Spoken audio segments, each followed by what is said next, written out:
کیا کہ میں نے محمد مصطفیٰ کی ہر چیز کو محفوظ کرنا ہے، تو کوئی ہے دجال جو میرے نبی کی حدیثوں میں من گھڑت حدیثیں داخل کر دے؟ اللہ سو گیا ہے؟ اللہ غافل ہو گیا ہے؟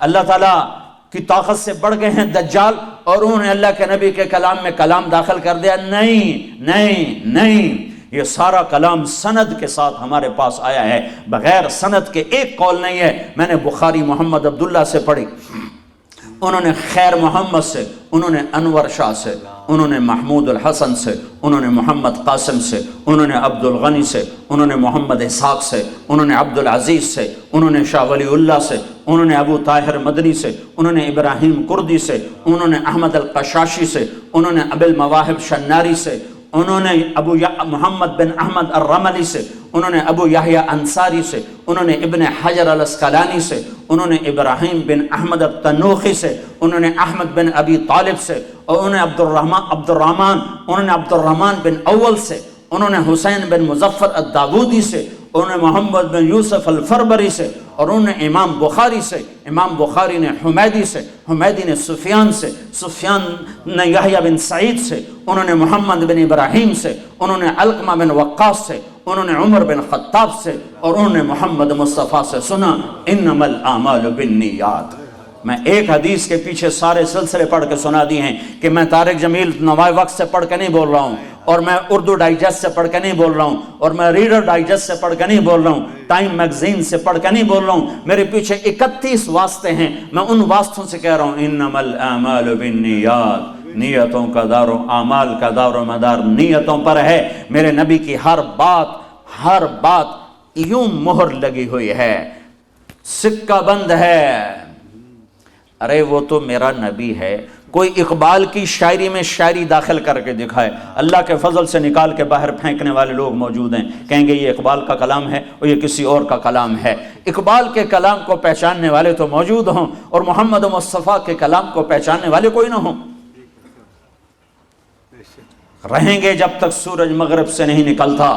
میرے نبی کی ہر ادا محفوظ ہے۔ یہ تو میں نے آپ کو روحانی نسب نامہ سنایا ہے، یہ میرا روحانی نسب نامہ ہے۔ اپنے نبی کا تم خاندانی نسب نامہ بھی سنو کہ وہ محمد بن عبداللہ بن عبد المطلب بن ہاشم بن عبد مناف بن قصی بن کلاب بن مرہ بن کعب بن لبی بن غالب بن فہر بن مالک بن نضر بن کنانہ بن خزیمہ بن مدرکہ بن الیاس بن مدر بن نزار بن معد بن عدنان بن اود بن حمیسہ بن سلامان بن عوز بن بوز بن قموال بن ابی بن عوام بن ناشد بن حزا بن بلداس بن یدلاف بن طابخ بن جاحم بن ناحش بن ماخی بن عیفی بن عبقر بن عبید بن الدعاء بن حمدان بن سنبر بن یثربی بن یحزن بن یلحن بن ارعوہ بن عیدی بن زیشان بن عیسر بن اقناد بن ایہام بن مقصر بن ناحد بن زارع بن سمی بن مزی بن عوض بن عرام بن قیدار بن اسماعیل بن ابراہیم بن آذر بن ناحور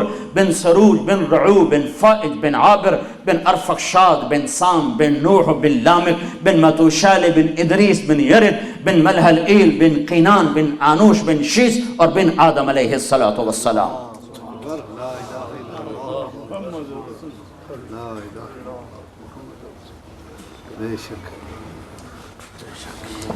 قرآن دسترخوان ہے۔ وطور سینین وہذا البلد الامین۔ طور سینا کی ضرورت نہیں ہے کہ وہاں تورات قرآن میں آ گئی۔ میرے نبی نے کہا اوتیت المثانی مکان التورات، مجھے تورات کے بدلے میں سورہ فاتحہ مل گئی۔ والمائدہ مکان الانجیل، اور انجیل بائبل کے بدلے مجھے سورہ مائدہ مل گئی۔ والحوامیم مکان الزبور، اور زبور کے بدلے مجھے حامیم مل گئے۔ حامیم کی 7 صورتیں ہیں، اکٹھی شروع ہوتی ہیں اور حامیم حامیم حامیم حامیم حامیم حامیم پر ختم ہوتی ہیں، پھر آگے دوسری سورہ شروع ہوتی ہے۔ تو سارا آسمانی علم میرے نبی کی کتاب کی 9 صورتوں میں آ گیا۔ تورات سورۃ فاتحہ میں، اور بائبل انجیل سورۃ مائدہ میں، اور زبور حامیم کی 7 صورتوں میں۔ وفضلت بالمفصلات، اور باقی قرآن کے ذریعے سے میرے نبی نے کہا میرے اللہ نے مجھے عزت بخشی، مجھے سرداری بخشی، مجھے فضیلت بخشی۔ وطور سینین وہذا البلد الامین، طور سینا پر تورات اتری اور بلد امین میں قرآن اترا. ایک تورات کے اترنے کی جگہ ہے اور ایک قرآن کے اترنے کی جگہ ہے. اور اس بات میں یہ اشارہ ہے کہ اپنے ظاہری دسترخوان سے حلال چنو، حلال کماؤ. شراب بیچنے والا کبھی سکھ نہیں پا سکتا، کبھی سکھ نہیں پا سکتا. اگر میرا رب ہے تو سنو وہ کبھی سکھ نہ پائے گا. سود پہ کھانے والا، سود کھانے والا، چوری کرنے والا، ظلم کرنے والا، ستم ڈھانے والا، ہر طریقہ جو حرام اللہ نے مقرر کر دیا ہے اس سے رزق آنے والا سکھ نہیں پا سکتا. یہ دھرتی اللہ کی، آکاش اللہ کا، لیل و نہار اللہ کے، دن رات اللہ کے، ماضی حال اللہ کا، خوشی غمی پر اللہ قابض ہے. کبھی کبھی کبھی کبھی بھی حلال کھانے والے پر خزاں نہ آئے گی اور حرام کھانے والے پر بہار نہ آئے گی. گزارا نہیں ہوندا، یہ تو بڑی معمولی سی بات ہے. یہ بات امام حسین بھی کہہ سکتے تھے، گزارا نہیں ہوندا، میں یزید کی بیعت کرتا ہوں.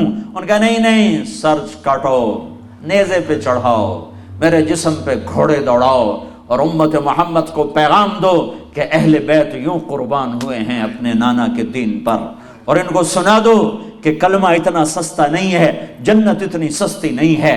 حسین کو تو جنت کا وعدہ تھا کہ حسن اور حسین جنت کے نوجوانوں کے سردار ہیں. میرے نبی نے خوشخبری سنائی. ابھی تو یہ شہزادے حسن پیدا ہوئے.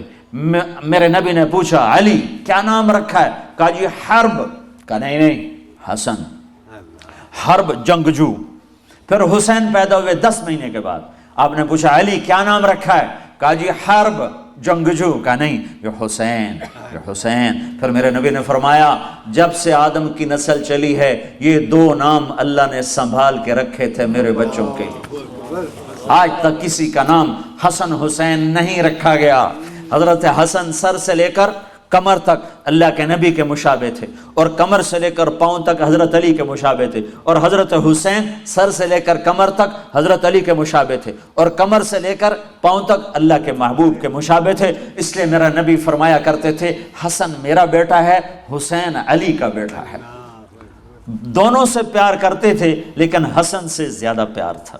حسن سے زیادہ فرماتے تھے اور پیار دونوں سے تھا. دونوں کو کمر پہ بٹھا کر پاؤں اور گھٹنے زمین پہ لگا کر پورے کمرے میں چکر لگاتے اور فرماتے دیکھا تمہارا اونٹ کیسا زبردست ہے. نعم الجمل جملکما. دیکھا بچوں تمہارا اونٹ کتنا زبردست ہے، تمہیں کیسے سواری کرا رہا ہے. باہر نکلے اور ہاتھوں کی بجائے کندھے پہ بٹھائے ہو. یہاں عربوں میں عیب تھا بچے اٹھانا، پیار کرنا بھی عیب تھا، چے جا کے اٹھانا. اور یہاں اٹھانا تو کوئی سلیقہ نظر آتا ہے، کندھے پہ بٹھانا تو عجب نظر آتا ہے نا. تو آپ نے دونوں بچوں کو یہاں بٹھایا ہوا اور باہر آ گئے. تو ایک بدو نہ رہ سکا، ہوئے ہوئے یا رسول اللہ آپ ان سے اتنا زیادہ پیار کرتے ہیں کہ ان کو یہاں بٹھایا ہوا ہے. آپ نے کہا میں نہیں پیار کرتا ہوں، اللہ بھی ان سے پیار کرتا ہے. اور اگلی بات بھی بتا دوں، جو ان سے پیار کرے گا اللہ ان سے پیار کرے گا، اور جو ان سے بغض رکھے گا اللہ ان سے بغض رکھے گا. حضرت عمر ملے، کہنے واہ واہ بھائی بڑی زبردست سواری ہے. نعم المطیۃ مطیۃکما. بڑی زبردست سواری بھائی تمہاری. تو میرے نبی نے کہا نعم الراکبان عمر. سواری تو بڑھیا ہے، سوار بھی تو دیکھ کون ہیں. آج سوار بھی بڑے بڑھیا ہیں. یہ جنت کے نوجوانوں کے سردار ہیں. انہیں کربلاؤں میں سر کٹانے کی کیا ضرورت تھی؟ ہاں تھی تاکہ کوئی یہ نہ کہے شراب نہ بیچوں تو کام کیسے کروں، کوئی یہ نہ کہے نماز کیسے پڑھوں، میں تو ڈیوٹی پہ ہوتا ہوں. کوئی یہ نہ کہہ سکے کہ میں روزہ کیسے رکھوں، میں تو محنت مزدوری کرتا ہوں. کوئی یہ نہ کہہ سکے میں پردہ کیسے کروں، میں تو اوسلو میں رہتی ہوں، میں کیسے پردہ کروں، میں تو پردہ نہیں کر سکتی، میں تو اوسلو میں رہتی ہوں. یہاں سر نیزوں پہ چڑھ گئے اور بدن ٹکڑے ٹکڑے ہو گئے اور یہ پیغام سنا دیا کہ دین یوں زندہ کیا جاتا ہے. جنوں کے شہر میں سر بیچتے تھے مفت دیوانے، ادا کرنے یہی خوش رسم ہم بازار میں آئے. یہ یوں نمازیں پڑھ کے دکھائیں. سورج نصف النہار، سورج سر پہ آیا، یوں ڈھلا اور ظہر کا وقت داخل ہوا. تو امام حسین علی مقام نے اپنے جھنڈے بردار زہیر رضی اللہ تعالیٰ عنہ، 3 جھنڈے تھے، ایک زہیر کے پاس، ایک بھائی عباس کے پاس، ایک حبیب کے پاس. زہیر رائٹ پر، عباس درمیان میں، حبیب لیفٹ پر. تو زہیر کو بلا کر فرمایا ان سے کہو ہمیں نماز پڑھنے کے لیے تھوڑی مہلت دے دو.